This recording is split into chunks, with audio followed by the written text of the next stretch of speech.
اقرأ باسم ربك الذي خلق خلق الإنسان من علق.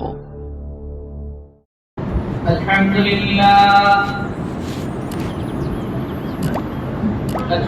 لله وكفى وسلام على عباده الذين اصطفى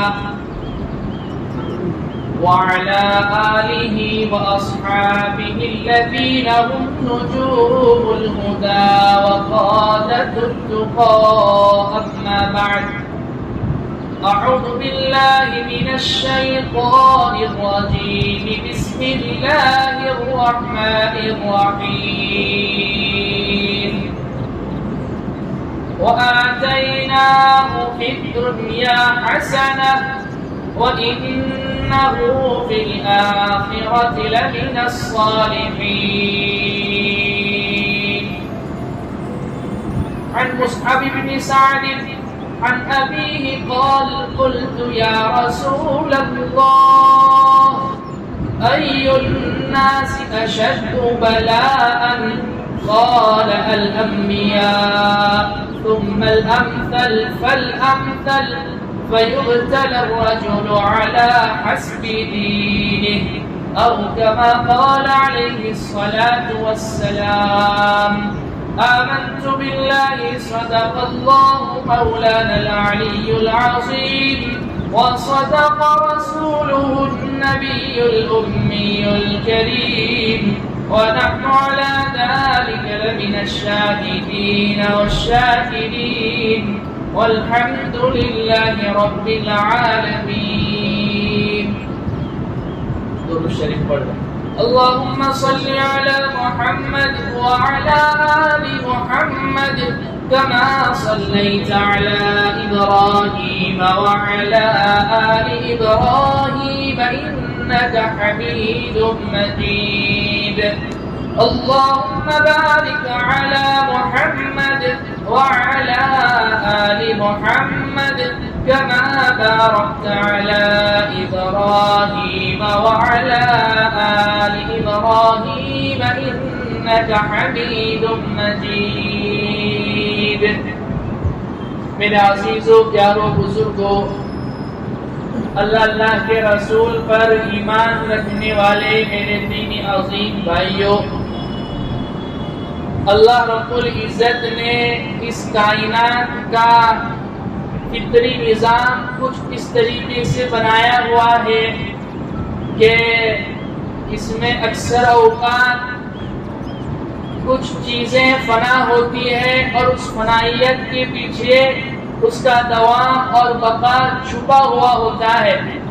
اور روزمرہ کی کئی ساری ایسی مثالیں ہیں ہمارے سامنے کی جس کا ہم مشاہدہ کرتے ہیں کہ سورج جب شام کے وقت غروب ہو رہا ہوتا ہے تو بظاہر تو یوں لگتا ہے کہ اب سورج کی روشنی ختم ہو جائے گی اور وہ غروب ہو رہا ہے، لیکن اس کے غروب ہونے کے پیچھے صبح کی سفیدی، صبح کی روشنی چھپی ہوئی ہے. چاند اپنے چاندنا پن میں اس کی چاندنی چاند میں چھپی ہوئی ہوتی ہے، اور اسی کے پیچھے جو ہے بدر کامل چھپا ہوا ہوتا ہے. چاند اپنے اندر چاندنی لیے ہوئے ہیں، اسی کے پیچھے وہ بڑھتے بڑھتے بڑھتے بڑھتے پھر بالآخر وقت آتا ہے کہ وہ 15ویں کا چاند جب ہو جاتا ہے تو وہ مکمل ہو جاتا ہے. ایسے ہی کسان جب بیج کو، اناج کو، غلے کو زمین کے اندر ڈالتا ہے تو بظاہر تو یوں لگتا ہے کہ یہ دانہ فنا ہو جائے گا، لیکن اس کے پیچھے جو ہے خوبصورت غلے، میوے، آسمانوں سے باتیں کرنے والی ٹہنیاں چھپی ہوئی ہوتی ہے. ایسے ہی اللہ رب العزت نے انسان کے ساتھ بھی، انسانی زندگی کے ساتھ بھی اللہ رب العزت کا یہ معاملہ ہوتا ہے کہ کوئی انسان جب اپنے آپ کو اللہ رب العزت کی ذات کے لیے مٹا دیتا ہے اپنے آپ کو قربان کر دیتا ہے تو اللہ رب العزت بظاہر تو یوں لگ رہا ہوتا ہے کہ انسان کے اوپر حالات ہیں، مصیبتیں ہیں، امتحانات کے دور سے وہ گزر رہا ہے، لیکن اس کے پیچھے اس کی کامیابی چھپی ہوئی ہوتی ہے اور اللہ رب العزت اس کو بلند کرنا چاہتے ہیں کہ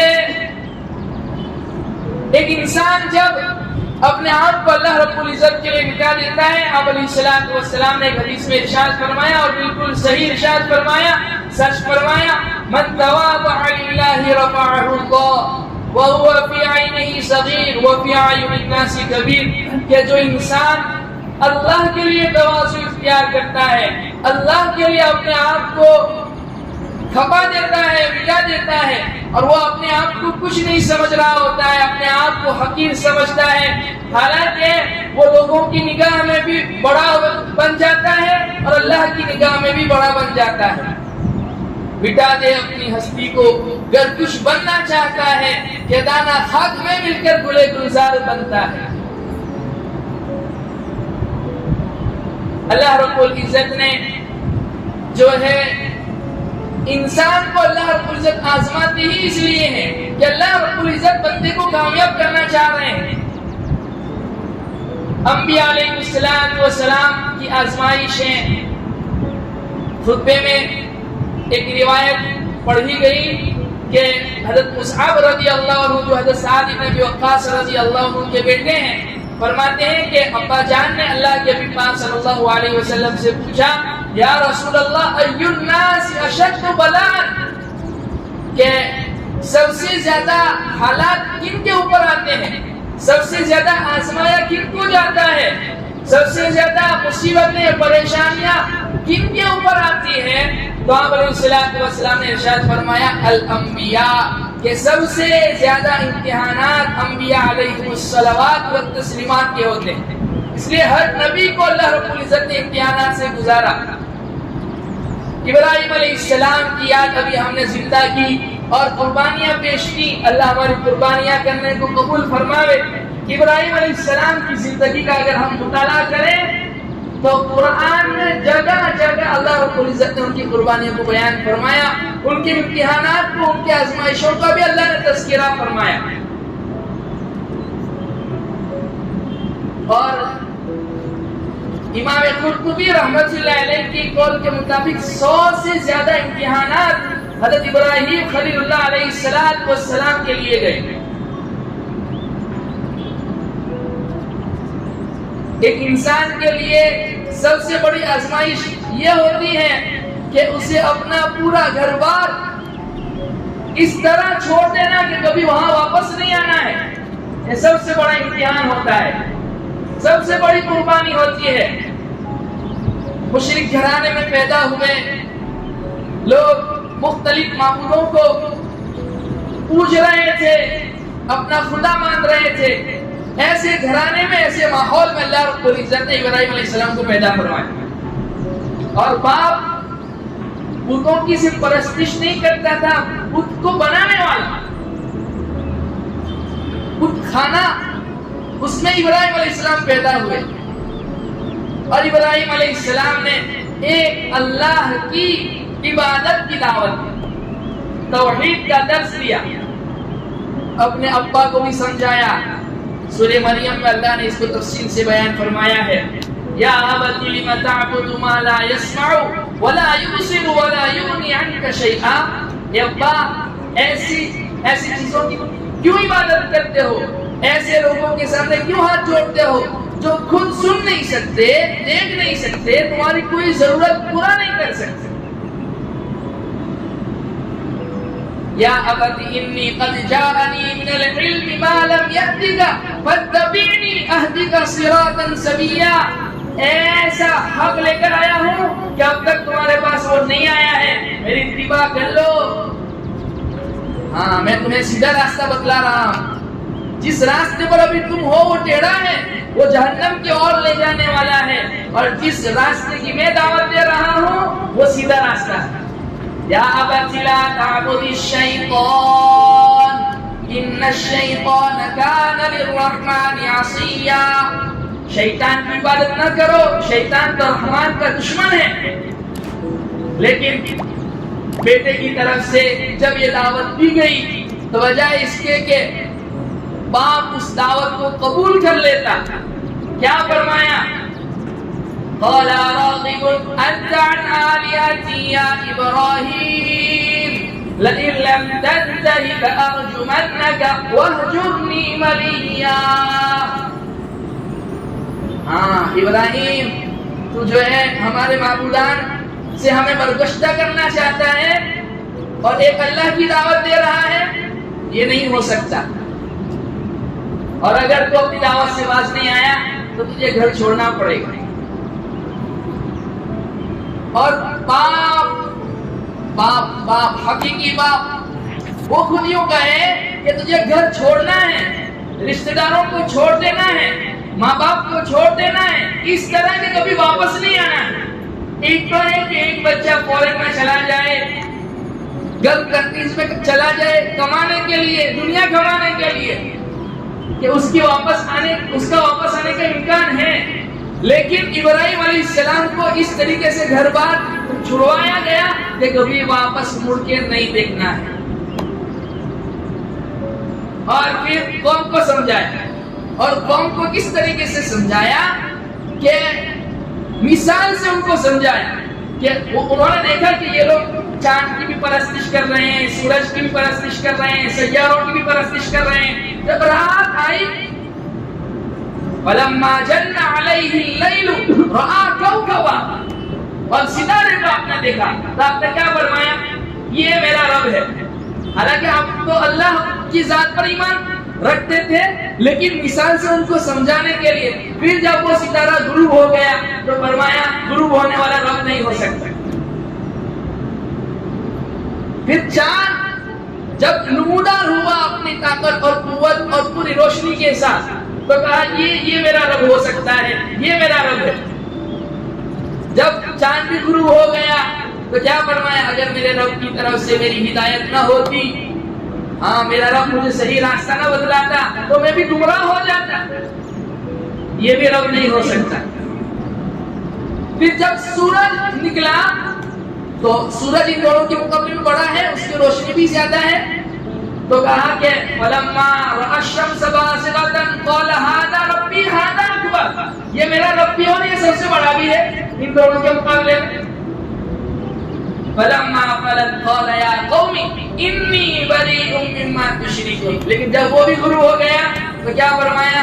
غروب ہونے والا رب نہیں ہو سکتا۔ رب تو ایسی ذات اور طاقت اور قوت اور قدرت کا نام ہے جو تصورات میں نہ آئے، آنکھیں جس کو دیکھ نہ سکیں، خیالات میں جو سما نہ سکیں۔ خود مکان کو بنانے والے مکان سے پاک، زمانے کو بنانے والے زمان سے پاک، زمانے کے تغیرات اس پر اثر انداز نہیں ہوتے۔ لہذا پھر اگلی آیت میں اللہ فرماتے ہیں، ابراہیم علیہ السلام نے فرمایا، اور یہ وہی آیتیں ہیں جس کو ہم جانور ذبح کرتے وقت پڑھتے ہیں، انی وجہت وجہی للذی فطر السماوات والارض حنیفا وما انا من المشرکین، کہ یہ سیارہ، یہ سورج، یہ چاند، یہ تو ختم ہونے والی چیز ہے، ان کے اوپر خود دھیان لگ جاتا ہے، یہ ان کی روشنی چھپ جاتی ہے۔ میں تو اس اللہ کی طرف اپنا رخ کرتا ہوں جس نے آسمان اور زمین کو بنایا، جس نے سیاروں کو بنایا، جس نے چاند اور سورج کو بنایا، اور سب سے ہٹ کر ان معبودان باطلہ سے ہٹ کر ایک اللہ وحدہ لا شریک لہ کی طرف جو ہے میرا رخ ہے۔ ابراہیم علیہ السلام کی زندگی کا، سیرت کا اگر ہم مطالعہ کریں تو اس میں بہت سبق ہے، لیکن دو صفت آپ کی سیرت میں سب سے زیادہ نمایاں ہیں، ایک دعوت حق کی دعوت، اور دوسرا اللہ کی طرف سے جو بھی امتحانات آئے، قربانیوں کے لیے اپنے آپ کو تیار کر دینا، چاہے قربانی کیسی بھی ہو، چاہے قربانی کیسی بھی ہو۔ نمرود اس وقت کی سپر پاور طاقت جب اس کے دربار میں پیش ہوئے، الم تر الی الذی حاج ابراہیم فی ربہ ان آتاہ اللہ الملک، ابراہیم علیہ السلام نے جب اسے سمجھایا نا تو بادشاہ نہیں ہے، اصل حقیقی بادشاہ تو اللہ ہے، اللہ ہی نے تجھے یہ بادشاہت دی ہے، تو کیوں رب کا دعویٰ کر رہا ہے؟ تو رب نہیں ہو سکتا۔ تو اس نے کیا کہا؟ نہیں، یہ بادشاہت میری اپنی ہے، میں خود رب ہوں۔ جب ابراہیم علیہ السلام نے بتلایا رب تو وہ ہے، اذ قال ابراہیم ربی الذی یحیی و یمیت، رب تو وہ ہے جو زندہ کرتا ہے، مار دیتا ہے، موت بھی دیتا ہے۔ تو اس نے کہا قال انا احیی و امیت، میں بھی زندہ کرتا ہوں اور موت دیتا ہوں۔ ایک بندہ جس کو جو ہے رہا کرنا تھا، چھوڑنا تھا، جیل سے اس کو بلایا اور اس کو رہا کرنے کے بجائے اسے قتل کر دیا، اور جس بندے کو جیل میں ڈالنا تھا، جس کا جرم تھا اس کو جیل میں ڈالنا تھا، اس کو کہا کہ میں نے تیری جان بخش دی، اور ابراہیم علیہ السلام کو کہنے لگا دیکھو میں بھی زندہ کرتا ہوں اور موت دیتا ہوں، کہ جس کو چھوڑنا تھا اس کو موت دے دی، اور جس کو جو ہے اندر ڈالنا تھا اسے قتل کروا دیا، اسے آزاد کروا دیا، جسے چھوڑنا تھا اسے مار دیا، اور جسے اندر ڈالنا تھا اسے قتل کروا دیا۔ ابراہیم علیہ السلام نے جب دیکھا نا کہ اس کے عقل میں بات نہیں گھس رہی ہے، تو دوسری دلیل کی کہ رب تو وہ ہے کہ جو سورج کو مشرق سے نکالتا ہے، تو ایک کام کر، تو واقعی رب ہے نا، فَأْتِ بِهَا مِنَ الْمَغْرِبِ، اس کو مغرب سے نکال کے بدلا، فَبُهِتَ الَّذِي كَفَرَ، تو ہکا بکا رہ گئے، لا جواب، سب نے ٹھان لی ابراہیم جو ہے وہ بددین ہو گیا ہے، حالانکہ بیٹی وہ خود تھے۔ قالوا حرقوه فانصروا آلهتكم ان كنتم فاعلین، سب نے، پورا گھر، باپ سمیت، خاندان سمیت، پوری قوم نے متفقہ طور پر یہ فیصلہ کیا کہ ایک آگ جلاؤ اور ابراہیم کو آگ میں ڈال دو۔ آپ کو آگ میں ڈالا گیا، پہلا امتحان، سب سے بڑا امتحان تھا، اور آگ کا فرشتہ آ گیا کہ ابراہیم کچھ ہیلپ چاہیے، مدد چاہیے، کیسا ایمان ہوگا؟ امتحان میں امتحانات کے جال بچھا دیے اللہ رب العزت۔ اللہ نے ٹیسٹ کرنا چاہا کہ ابراہیم میری طرف اشارہ کرتا ہے یا فرشتے سے رجوع کرتا ہے، جبکہ اس وقت عالم یہ تھا کہ یا تو توحید کا درس چھوڑو، اپنی جان بچاؤ، یا یہ کہ اپنے آپ کو آگ میں ڈال دو۔ اور ابراہیم خلیل اللہ توحید کی دعوت سے جو ہے پیچھے تو ہٹنے والے نہیں تھے، تو فرشتے کو کہا جاؤ اپنا کام کرو، آگ کا بنانے والا دیکھ رہا ہے، سنبھال لے۔ اللہ فرماتے ہیں قلنا یا نار کونی بردا وسلام علی ابراہیم، حالانکہ اس آگ کا عالم یہ تھا، مہینہ اس کو جلایا گیا، جلا تو دی، اب ابراہیم کو آگ میں ڈالا کیسے جائے؟ شیطان ابلیس انسانی شکل میں آیا اور کہا منجنک تیار کرو، منجنک میں ڈالو، ابراہیم کو آگ میں ڈالو، اور ایسی آگ میں سے صحیح سالم نکلنے کے باوجود قوم مانی نہیں کہ یہ بندہ حق ہے، یہ اللہ کا نبی ہے، یہ جو دعویٰ کر رہا ہے دعوے کے ساتھ اپنی دلیل بھی دے رہا ہے۔ ان معبودان باطلات کو چھوڑ کر وہ جس رب کی دعوت دے رہا ہے اس رب کی دعوت پر ہم بھی ایمان لے آئے۔ لیکن جب صحیح سالم نکل آئے تو باپ نے کہا کہ ابراہیم کو ابھی جو ہے نا یہاں سے نکال دو، اور اس طریقے سے یہ کمانے کے لیے نہیں بھیج رہے تھے، بلکہ کیا کہا، ہمیشہ ہمیشہ کے لیے اپنا آبائی وطن عراق چھڑوایا گیا، اور اللہ رب العزت ایسی جگہ بھیج رہے ہیں جس کے بارے میں ابھی بتلایا نہیں،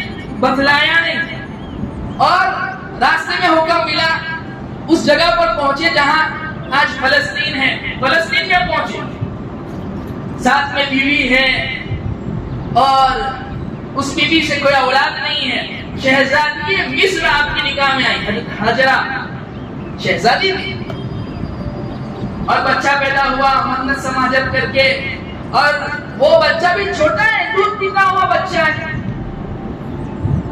اللہ تعالیٰ حکم دیتے تو حضرت سارہ کو چھوڑنے کا حکم دیتے کہ زندگی پوری ختم ہو گئی حضرت ابراہیم کے ساتھ، حضرت حاجرہ نوجوان ہے، چھوٹا بچہ ساتھ میں، اولاد جس سے، لیکن اللہ نے کہا اسی بیوی کو چھوڑو جس سے ہم نے اولاد دی ہے۔ بعض روایتوں میں آیا ہے کہ 80 برس کے بعد بیٹا ملا، بعض روایتوں میں آیا ہے کہ 90 برس کے بعد بیٹا ملا، منت سماجت کر کے رات کے پچھلے پہر اٹھ کر رو کر اللہ سے بیٹا مانگا، اسی بیوی کو، اسی بیٹے کو چھوڑنے کا حکم ملا، کہاں؟ ایسی وادی میں جہاں آب و دانے کا نام و نشان نہیں. مکہ المکرمہ جہاں پر ہے کعبۃ اللہ، اسی جگہ پر ابراہیم علیہ السلام اپنے خاندان کو، اپنی بیوی ہاجرہ کو، اپنے بچے کو چھوڑ کر گئے. اور امتحان اس قدر سخت تھا کہ بات کرنے کی اجازت نہیں تھی. حضرت ہاجرہ دامن پکڑ رہی ہے اور کہہ رہی ہے ہمیں کس کے حوالے کر کے جا رہے ہو؟ کوئی جواب نہیں. اپنی بیوی اپنے بچے کو کہاں، یہاں پر پرندہ کوئی پر ماننے کے لیے تیار نہیں، کوئی پرندہ نہیں، پانی کا لانے کا کوئی نام و نشان نہیں، اس کے حوالے کر کے جا رہے ہو؟ کوئی جواب نہیں. جب تیسری مرتبہ یوں کہا نا اللہ ہمارا، یہ اللہ کے خلیل، کیا یہ اللہ کا حکم ہے؟ اللہ کے حکم پر ہمیں چھوڑ کر جا رہے ہو؟ تو صرف منڈی ہلائی، نعم، ہاں، زبان سے بھی نہیں بولے، ہاں اللہ کا حکم ہے.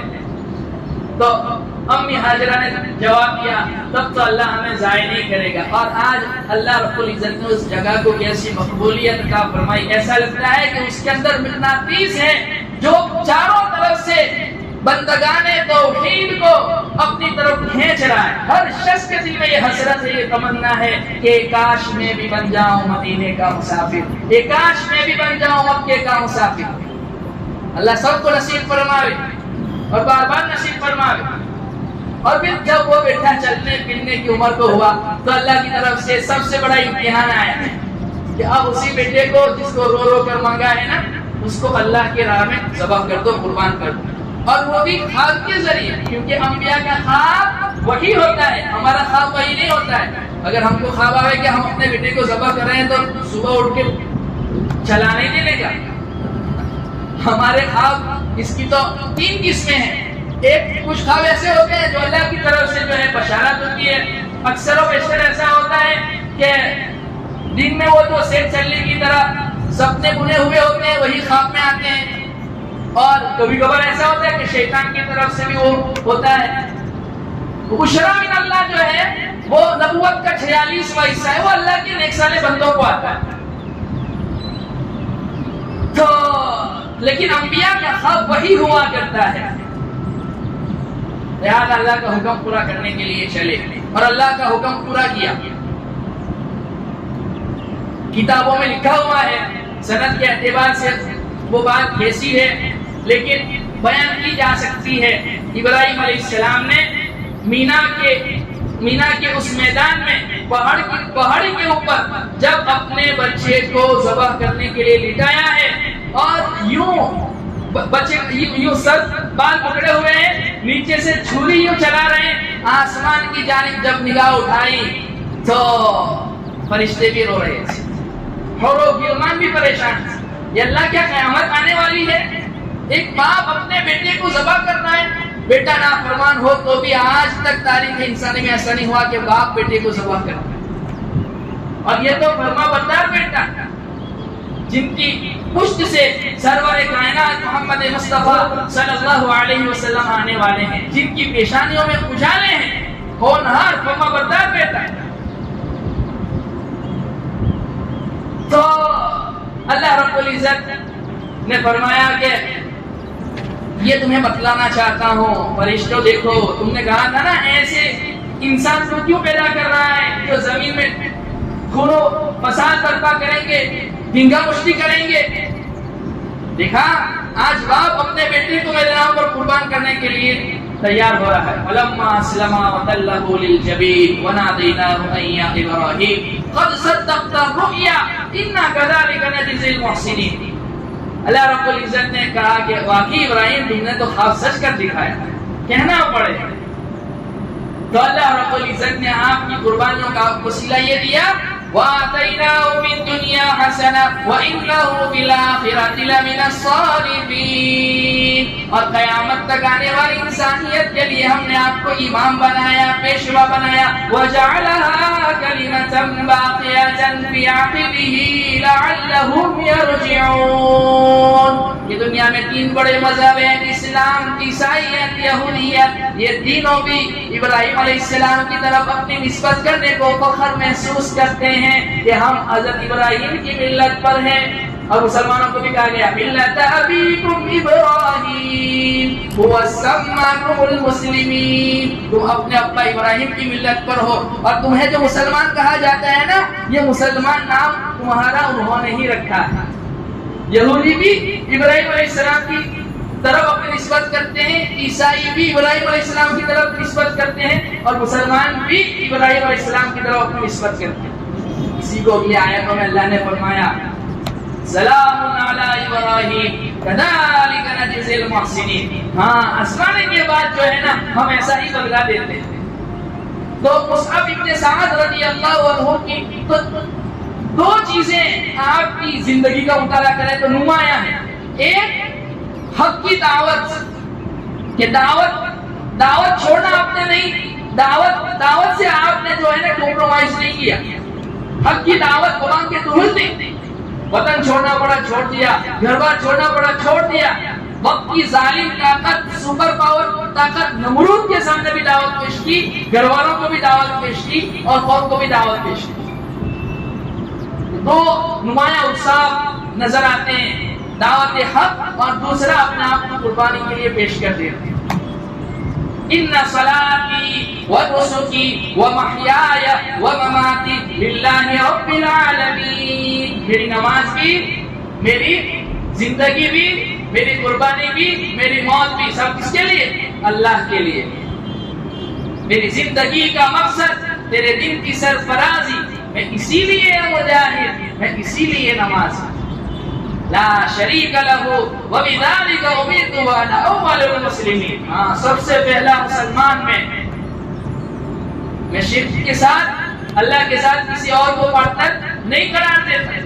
اور دوسری صفت جو نمایاں طور پر نظر آتی ہے، کیسے امتحانات دیے گئے۔ اس لیے مصعب ابن سعد فرماتے ہیں میرے ابا نے جب اللہ کے نبی پاک صلی اللہ علیہ وسلم سے پوچھا یا رسول اللہ سب سے زیادہ امتحانات کن کے ہوتے ہیں، تو آپ نے فرمایا الانبیاء، اس لیے پھر آگے آپ نے فرمایا ثم الامثل فالامثل، پھر جو جتنا انبیاء علیہ السلام سے قریب ہوتے ہیں، پھر جو جتنا دین میں پختہ ہوتے ہیں، ان کے امتحانات جو ہے نا ان کے ایمان کی کیٹیگری کے حساب سے لیا جاتا ہے۔ وَيُبْتَلَى الرَّجُلُ عَلَى حَسْبِ دِينِهِ، آدمی اپنے دین کی حالت کے اعتبار سے جو ہے نا اس کو آزمایا جاتا ہے۔ اگر وہ دین میں مضبوط ہوتا ہے، اس کا ایمان پختہ ہوتا ہے، طاقتور ہوتا ہے، اس کے امتحانات بھی جو ہے نا ایسے سخت ہوتے ہیں۔ اس لیے حالات آ جاوے تو یہ اس بات کی علامت نہیں کہ اللہ ناراض ہے یا تم غلط چیز پر ہو، تم باطل پر ہو۔ اللہ آزماتا انہی کو ہے جن کو جو ہے اللہ کچھ دینا چاہتا ہے۔ اس حدیث کی تشریح میں محدثین نے لکھا ہے کہ کبھی اللہ رب العزت بندے کے اوپر حالات اس لیے بھیج رہے ہوتے ہیں کہ اس کے پاس اتنی نیکیاں نہیں ہوتی ہے، اس کے اکاؤنٹ میں گناہ ہوتے ہیں، اور اللہ اس بندے کو بخشوانا چاہتے ہیں، لہذا اللہ رب العزت حالات بھیج کر جو ہے نا اس کی خطاؤں کو معاف کر دیتے ہیں۔ کبھی کبھار اللہ رب العزت کسی بندے کو بلند مرتبے پر فائز کرنا چاہ رہے ہوتے ہیں، تو اللہ حالات دے کر جو ہے نا بندے کو وہ بلند مقامات تک پہنچا دیتے ہیں۔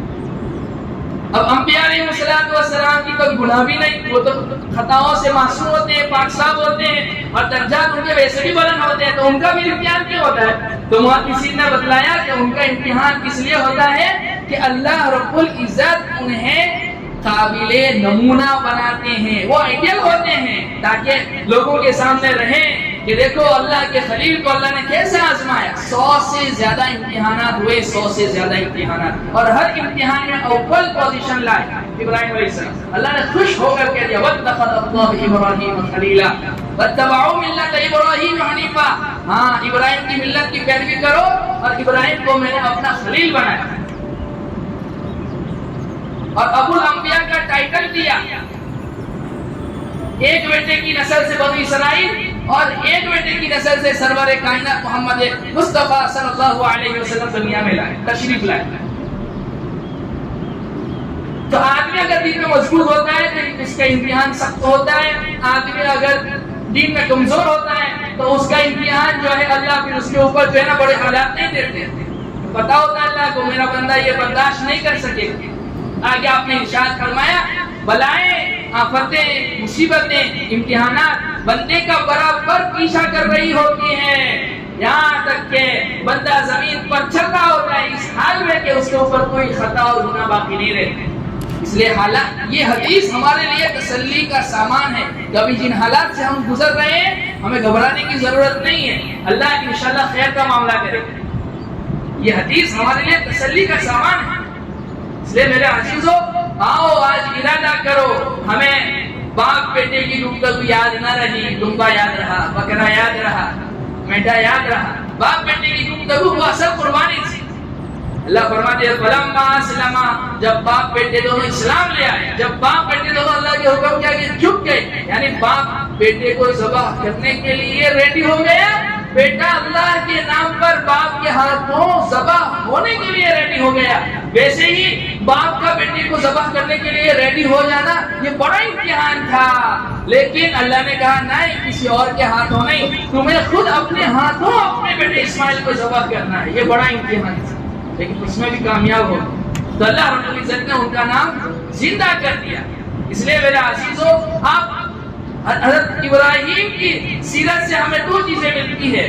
دعوت حق، مومن کہیں پر بھی ہو، کسی بھی حالت میں ہو، کمپرومائز نہیں کر سکتا ہے توحید کے ساتھ، اللہ کے احکامات کے ساتھ کوئی کمپرومائز نہیں، کوئی سمجھوتا نہیں. اور دوسرا، اگر اللہ کی طرف سے امتحانات آ جائیں، ان امتحانات میں اپنے آپ کو تیار کرنا اور ان امتحان کے لیے اپنے آپ کو پیش کر دینا، اس سے اللہ رب العزت بڑے خوش ہوتے ہیں اور بندے کے تذکرے زندہ کرتے ہیں. اللہ رب العزت جو ہے ہم تمام کو بھی اپنی جان، مال، عزت، آبرو جب بھی اللہ رب العزت کی طرف سے تقاضا آئے اپنی ساری چیزیں پیش کرنے والا بناوے، اور انبیاء علیہ السلام کے نقش قدم پر چلنے کی اللہ رب العزت ہم تمام کو توفیق عطا فرماوے. وآخر دعوانا ان الحمد للہ رب العالمین.